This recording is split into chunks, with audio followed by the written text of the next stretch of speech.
Selamat pagi semua. Pada video kali ini kami akan mewawancarai seorang wirausaha yang bernama Ibu Novi. Beliau memiliki usaha dalam bidang seni, yakni melukis. Ingin tahu seperti apa usaha Ibu Novi jalankan saat ini dan ingin tahu tips and trik untuk melakukan wirausaha? Mari kita simak wawancara kami. Let's go.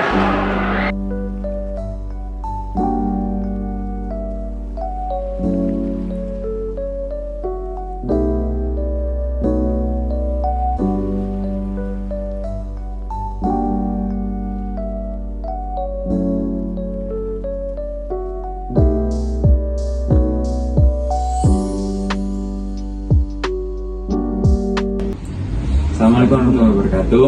Kali ini kami sudah sampai di kediaman Bu Novi dan saat ini kami akan langsung mewawancari Bu Novi tentang usaha yang sudah didirikan olehnya.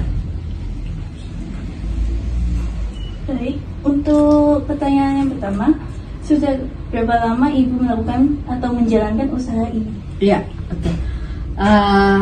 Usaha ini sebenarnya baru saya lalui atau secara legalitas itu mulainya 2018. Tapi sebenarnya melakukan aktivitas melukis itu sudah sangat lama ya. Sehingga itu memang ada proses-proses yang sudah saya lalui sehingga akhirnya tahun 2018 saya memutuskan untuk membuat semua legalitas usaha saya sehingga itu untuk mempermudah proses kemajuan di usaha saya. Ya, kalau boleh tahu saya izin bertanya, untuk mulainya itu dari tahun berapa Bu Novi? Ya, dari mulai melukisnya.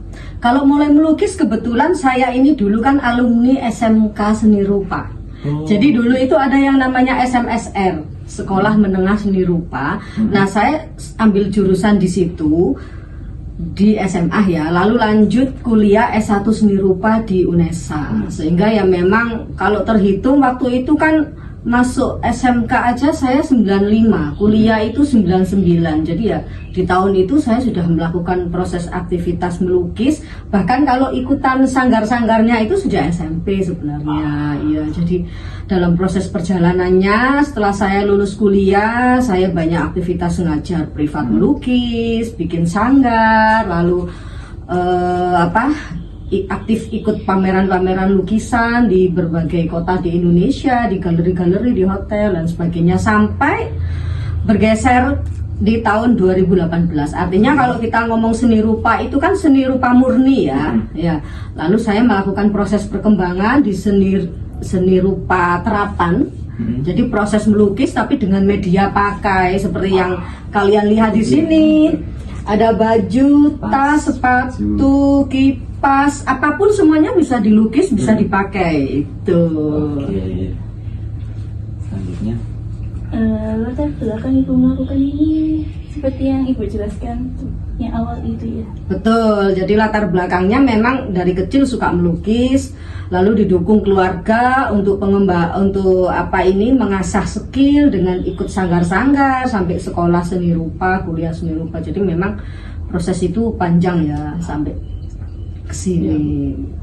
Kalau boleh tahu keunggulannya itu apa ya Bu di usaha ini?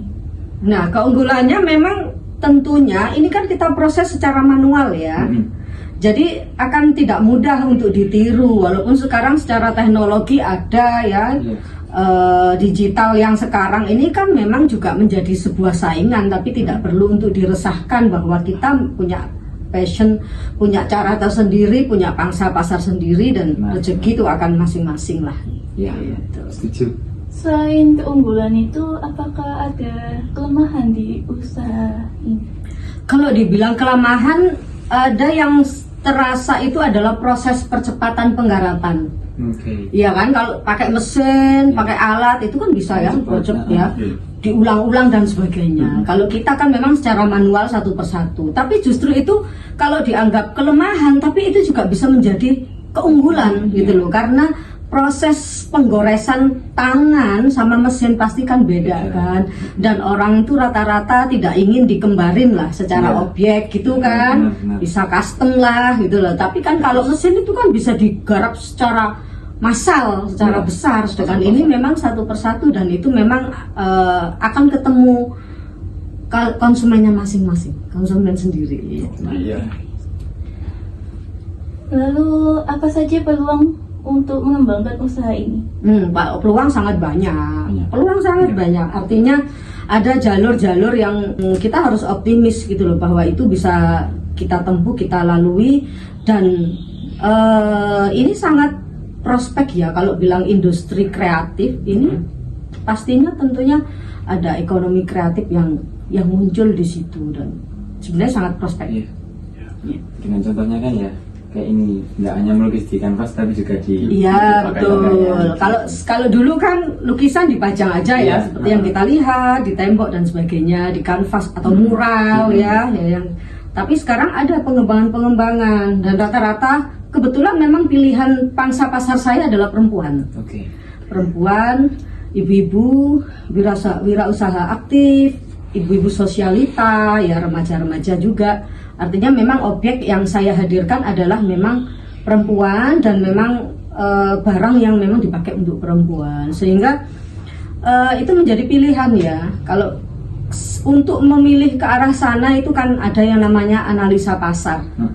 Nah, ini menjadi bagian salah satu pilihan saya karena peluangnya bagus. Lalu adakah ancaman yang mengganggu usaha ibu saat ini, dan bagaimana ibu mengatasi ancaman itu sehingga bisa bertahan hingga saat ini? Ancaman tertinggi adalah rasa malas. Jadi itu yang harus diantisipasi, bagaimana kita ini selalu mood untuk berkarya. Itu yang harus kita jaga, emosi kita, pola pikir kita, keseharian kita, itu memang perlu untuk di-manage supaya kita itu bisa intens berkarya. Karena kalau kita misalnya kerja di luar, ikut pabrik dan sebagainya, pakai mesin misalnya ya, meskipun kita sesumpuk apapun, punya problem kan, kalau alat itu kan bisa jalan dia. Sedangkan kita kan membutuhkan otak, tenaga, otak yang harus selalu kreatif, tenaga yang harus sehat, sehingga untuk menjaga itu semua ya memang kita harus punya pola hidup, gaya hidup yang sehat, menjaga mood, kreativitas dengan baik, itu sih. Baik, setelah saya lihat barang-barang ini, teknik melukisnya itu ada berbagai macam. Apa saja itu? Ya, kalau teknik itu ada 3 macam. 3 macam. Kalau yang pertama itu basic saya bilang. Jadi itu namanya teknik timbul. Kalau mau saya tunjukkan ini. Coba ini ya. Ini kalau kita pegang. Sama ini juga, coba lihat tas ini. Nah, kalau kita pegang, kita raba, terasa kan? Oh iya. Nah, terasa. Oh iya. Ya. Oke, ya. Ya, ini namanya teknik timbul ya. Ini. Tapi ada yang lainnya itu teknik transparan. Ya. Seperti ini. Nih. Ini kalau dipegang kan kayak nggak ada catnya. Oh, benar. Dia menyatu di dalam. Coba dipegang. Ini pegang. Jadi ini mulus, rasa seperti kain biasa. Betul. Kalau ini juga pegang. Oh, ini tambah. Nah. Jadi memang cat itu masuk di dalam pori-pori. Ya, ini namanya transparan ya. Jadi ada 2 teknik itu bisa kita gunakan. Sebenarnya kalau ngomong teknik banyak sih, cuman yang paling digemari. Iya betul. Kalau kita nuruti beragam seni rupa, dengan macam teknik banyak. Apalagi kalau kita melukis di media kanvas ya, itu kalau ngomong aliran kan banyak sekali ya, dari naturalis, realis, hiperrealis, ya, surrealis, sampai abstrak, ya, macam-macam, impresionis apa dan sebagainya. Tapi kalau di kain memang saya cukup 2 macam itu sih. Baik, lalu bisa sekarang berada di pengunjung acara. Itu pertanyaan. Iya. Bisa memberikan tips dan trik untuk kami sebagai anak muda saat ini? Iya. Berwirausaha. Ya betul. Sebenarnya membangun proses wirausaha itu kan butuh waktu ya. Iya. Nah, peluang buat kalian yang masih muda-muda ini sangat tinggi gitu loh. Kalian harus banyak inovasi, ya, banyak riset. Di pasar itu seperti apakah sih, di lapangan itu apa yang dibutuhkan misalnya, disesuaikan dengan perkembangan zaman. Lalu banyak belajar-belajar. Kalau saya kan pasti sarannya ke seni rupa ya, karena kan saya bergelutnya di situ. Tapi sebenarnya kan peluang usaha banyak macamnya. Apalagi anak-anak muda sekarang ini kalau sama gadget itu kan juga sangat dekat ya, beda dengan generasi saya. Tapi artinya itu juga menjadi sebuah peluang-peluang. Jadi merintis usaha sebaiknya dimulai dari diri sendiri, dari apa yang disukai, dan dari yang masih posisi muda-muda seperti kalian ini, hobi apa atau usaha apa yang bisa kita kembangkan. Karena gini, kalau kita melakukan sesuatu itu sesuai dengan kesenangan kita, itu kan membahagiakan. Artinya kita melakukannya itu sudah senang. Bonusnya ada cuan, dapat duit, senang lagi gitu loh. Jadi nggak tertekan. Ketika kita mengerjakan sesuatu dengan cinta itu kan akan berbeda dengan ketika terpaksa dan apa. Dan itu memang akan menjadi hasil akhirnya jadi lebih bagus atau lebih tidak karu-karuan itu karena memang ada rasa kesukaan itu tadi sangat penting gitu. Lalu motivasinya untuk kami itu apa, Bu? Atau pesan-pesan untuk kami semua? Pesan-pesannya adalah banyak belajar. Banyak belajar, riset, eksperimen, membaca. Nah, itu penting. Penting sekali itu. Iya. Baik, terima kasih Bu Novi atas waktunya. Sama-sama.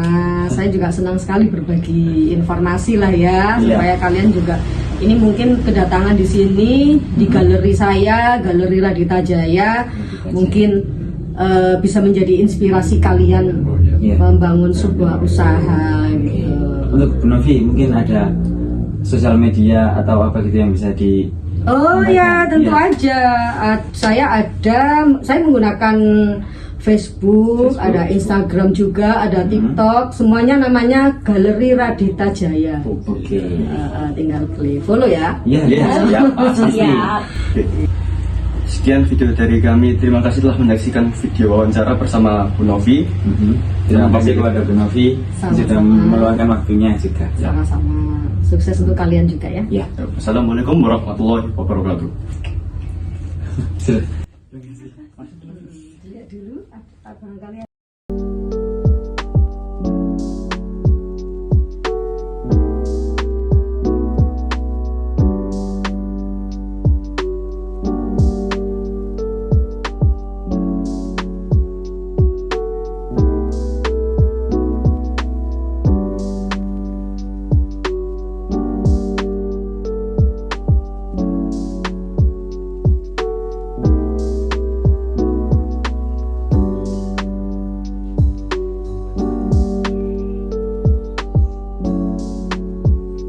Sebelum menutup video wawancara kali ini, saya akan memberikan kesimpulan dari hasil wawancara kali ini. Sebagai seorang wirausaha, kita sebaiknya selalu belajar dan berusaha untuk menjadi lebih baik ke depannya dari pengalaman-pengalaman dan kesalahan-kesalahan di sebelumnya. Sekian dari saya, kurang lebihnya mohon maaf. Wassalamualaikum warahmatullahi wabarakatuh.